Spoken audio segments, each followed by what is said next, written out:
राजकीय घडामोडींचा धावता आढावा घेऊयात। पंतप्रधानांच्या काटकसरीच्या आवाहनावर राज ठाकरेंनी टीकेचं पत्र लिहिले। देशाच्या राज्याच्या अर्थव्यवस्थेचं कंबरडं मोडून ठेवले। मोडकळीस आलेल्या अर्थव्यवस्थेबाबत का बोलत नाहीत असा सवाल राज ठाकरेंनी विचारला। स्वतः पंतप्रधानांनी परदेश दौरे थांबावेत आणि मग आवाहन करावं असं राज ठाकरे म्हणाले।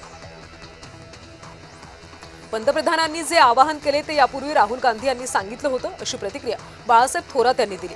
काटकसर ही स्वतःपासून केली पाहिजे असं देखील थोरात म्हणाले। पंतप्रधानांनी आधी स्वतःपासून सुरुवात केली पाहिजे असं ते म्हणाले। मुख्यमंत्री देवेंद्र फडणवीसांच्या सूचनेनंतर मंत्री नितेश राणेंनी आता सर्व बैठका ऑनलाईन होतील अशी माहिती दिली।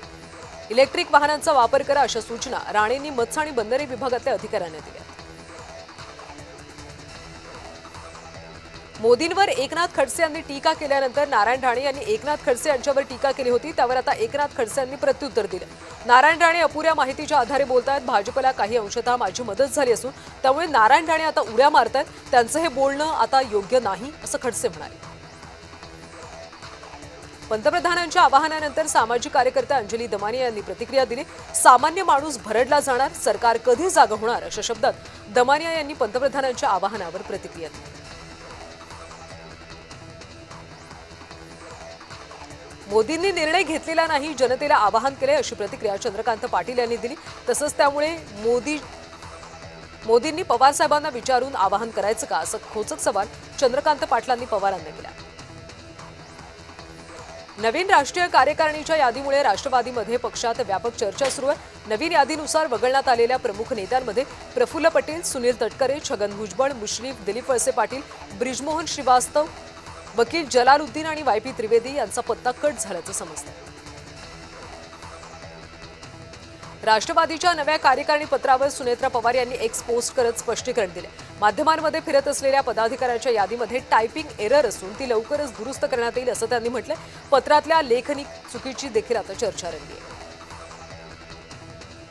माढ्यातल्या भोंदूबाबा वीरकर प्रकरणात अहिल्यानगरचे खासदार निलेश लंकेंचे फोटो आता सोशल मीडियावर व्हायरल होतात। यावेळी चमत्कार आणि काळी विद्या अवगत असल्याचा दावा करणाऱ्या या बाबाशी खासदारांची असलेली जवळीक समोर आल्यानं अहिल्यानगर जिल्ह्यामध्ये चर्चांना उधाण आलं।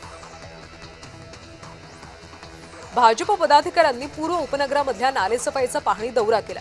यावेळी कॅबिनेट मंत्री मंगलप्रभात लोढा, आमदार मिहिर कोटेचा, आमदार पराग शहा, स्थायी समिती अध्यक्ष प्रभाकर शिंदे उपस्थित होते।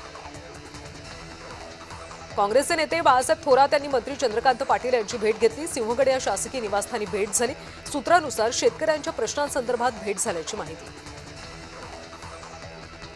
एकल महिला धोरणासाठी राज्यस्तरीय सर्वेक्षण आवश्यक असल्याचं राज्यमंत्री मेघना बोर्डीकर यांनी म्हटले। सामाजिक आणि शासकीय प्रश्नांचा विचार करून धोरण अधिक परिणामकारक करा असे निर्देश बोर्डीकर यांनी बैठकीत दिले। शेतीसाठी पाणी उपलब्धता वाढवण्यास प्राधान्य द्या। जलसंधारण आणि सिंचन क्षमतेसाठी सर्व यंत्रणांनी समन्वयानं काम करा। राज्यमंत्री मेघना बोर्डीकर यांनी हे निर्देश दिले। शक्तीपीठ महामार्ग विरोधी सर्वपक्षीय शेतकरी मेळावा संपन्न झाला। यावेळी शक्तीपीठ महामार्ग विरोधात आमदार रोहित पवार यांनी ठाम भूमिका मांडली।